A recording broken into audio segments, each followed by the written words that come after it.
Dans Jinjawe, Oui.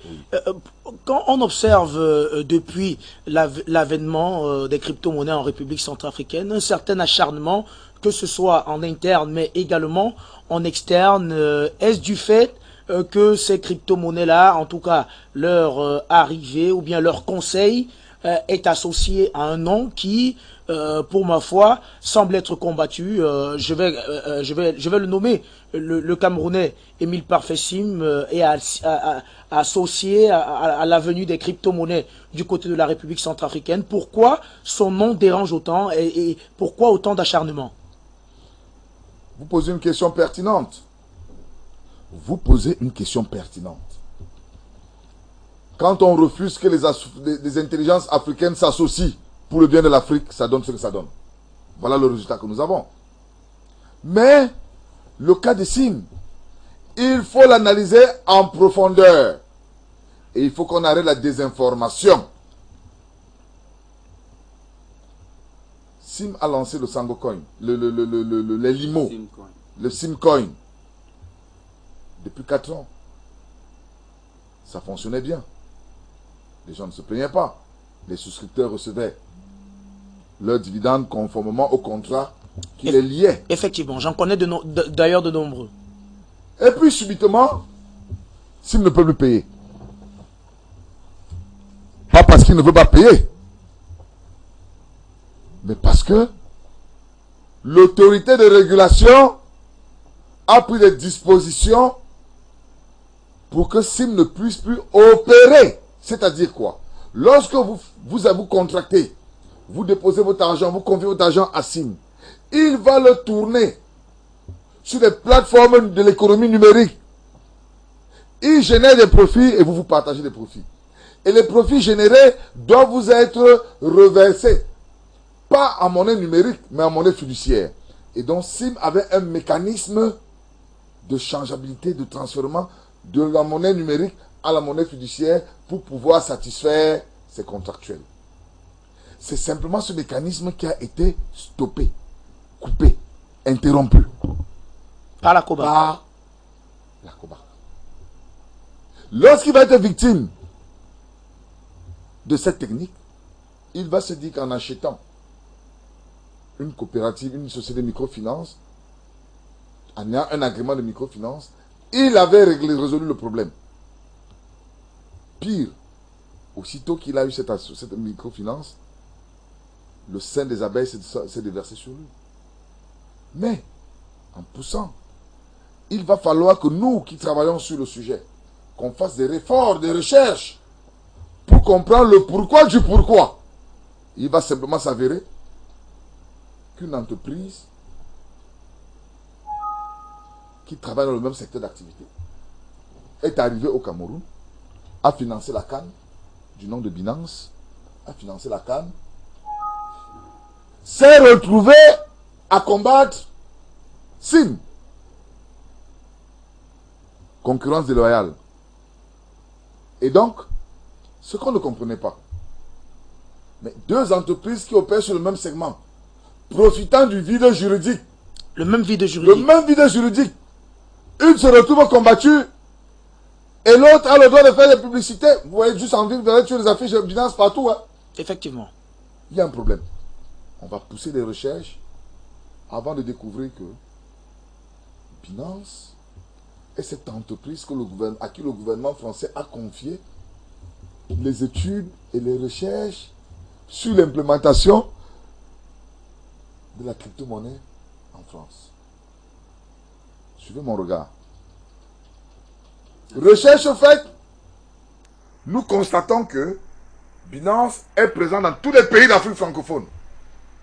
Donc la stratégie de Binance consiste à faire un maillage terrain pour préparer l'arrivée de la crypto européenne qui va être adossée au CFA afin de continuer à assujettir les populations africaines qui vont s'intéresser à l'économie numérique. Et pour que cela se fasse, il fallait détruire Sim. Il fallait détruire l'Africain qui était le premier sur le segment et qui ne servait pas les intérêts de la France. Et ce qui m'a choqué dans cette histoire, c'est que des enfants de l'Afrique se sont prêtés à ce jeu. Des autorités de certains pays africains se sont prêtés à ce jeu de destruction d'une intelligence africaine. C'est ce qui est déplorable.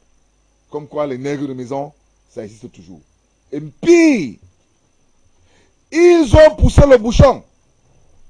Un certain monsieur se faisant passer pour un moralisateur du côté de la France, un agent de la DGSE, des services français, nommé J. Rémy Ngono, s'est permis de dire, un dépravé moral homosexuel de son état. On va rester poli, Junjaoui. Je parle de dépravé moral. C'est une dépravation morale. Lorsqu'on n'est plus en conformité avec les valeurs, on est un dépravé. Un dépravé moral homosexuel de son état s'est permis de dire que Sim a spolié les épargnants camerounais pour venir prêter main forte au président Touadéra, qui a mal à en pâtir avec les salaires, parce que la France qui le nourrit lui, la France qui lui donne l'asile politique, la France qui l'utilise contre l'Afrique, a coupé les robinets de l'appui budgétaire à la RCA. C'est pour cela, soi-disant, que Sim a spolié des épargnants camerounais pour aller prêter main forte à la France. Mais lorsque des gens peuvent avancer de telles incongruités, de telles idioties, les sinistres, si jamais il y a sinistre, ce qui est reproché à Sim, c'est une épargne d'à peine 7 ou 8 milliards de francs CFA. 8 milliards de francs CFA viennent en aide à un État comme la RCA qui sort de guerre, qui a besoin de 7 à 8 000 milliards de francs CFA pour sa reconstruction. Mais vous ne comprenez pas qu'il y a quelque chose qui ne va pas. Lorsque les forces du mal décident de s'attaquer à vous parce que vous êtes dans le bon sens, vous êtes dans le bien, parce que vous vous attaquez à leurs intérêts qu'ils prennent au détriment de votre peuple, ces forces du mal sont prêtes à tout. Et elles utilisent les nègres de maison pour commettre la sale besogne. Des journalistes camerounais ont été utilisés dans cette stratégie. À coups de millions de francs CFA pour salir l'image du président Touadéra avec cette histoire de Sim. Des avocats camerounais. Je ne sais pas s'ils sont camerounais. Parce que lorsqu'on est métissé, il faut bien qu'on s'identifie. La majorité était métissée. Lorsqu'on est métissé, il faut bien qu'on s'identifie. Et tous ces gens ne sont pas que métissés de la peau. Ils ont même un métissage moral. Parce que d'autres sont des bi. D'autres sont des homosexuels, d'autres sont des bisexuels. Ça crée encore notre métissage. Et vous voyez donc. Non, il faut qu'on parle. On va pas parler de la il faut qu'on parle. Lorsqu'on s'attaque à un chef d'État qui cherche des solutions pour son peuple, qui veut résoudre les problèmes de son peuple, il faut qu'on soit sûr qu'on est conforme à la morale avant de se placer devant un média pour s'attaquer à un chef d'État. Et donc tout cela va être démasqué. Ces bandes d'homosexuels vont être démasqués. C'est des gens qui servent une idéologie, celle de détruire l'Afrique.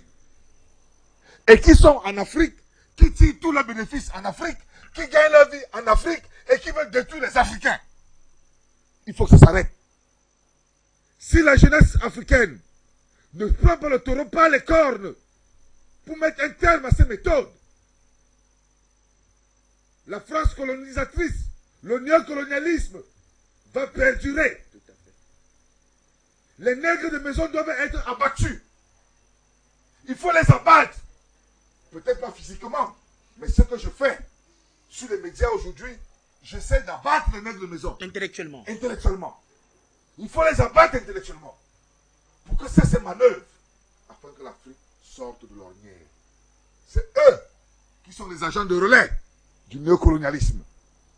Ils sont en train de détruire un Africain qui a trouvé un vide juridique que le colon avait oublié en 1945, qu'il a mis à profit, au profit du peuple africain, ils sont en train de le détruire parce que le colon doit revenir dans un autre mécanisme, se rattraper de l'erreur qu'il avait commise en 1945. Vous trouvez ça normal? Vous trouvez ça normal? Il faut que ça cesse. Merci. Ça va cesser. Pour moi, je le dis, et j'assume et dire, pour moi, Sim est un brillantissime enfant de l'Afrique, qui mérite d'être encouragé, parce que il a développé une technique économique qui a permis aux Africains pendant 4 années, à ses souscripteurs, de gagner de l'argent. Le même argent que les néocolons gagnent sur nos dos. Donc, conséquence, président, les Africains ne doivent pas souscrire aux affaires de Binance là. Mais logiquement, je ne veux pas, moi, je ne suis pas dans une stratégie de boycott contre Binance. Je pose les faits. La preuve. C'est à chacun de faire son choix. La preuve. Binance, le patron de Binance, était en Côte d'Ivoire reçu par Ouattara il y a quelques jours.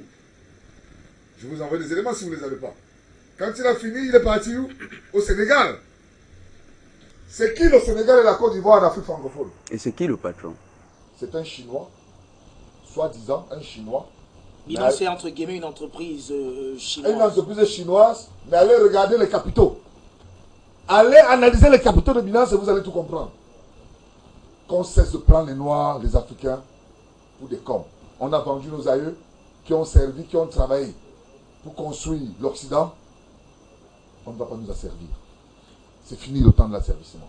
Eh bien, Président Jinjawe, on est en train de sortir de cette émission. Pour vous, je le disais, je l'ai dit à l'entame de mon propos, vous revenez fraîchement de Bangui, vous qui êtes au parfum de l'actualité de ce côté-là. Est-ce qu'on a des nouvelles de François Bozizé? Oui, bon, François Bozizé.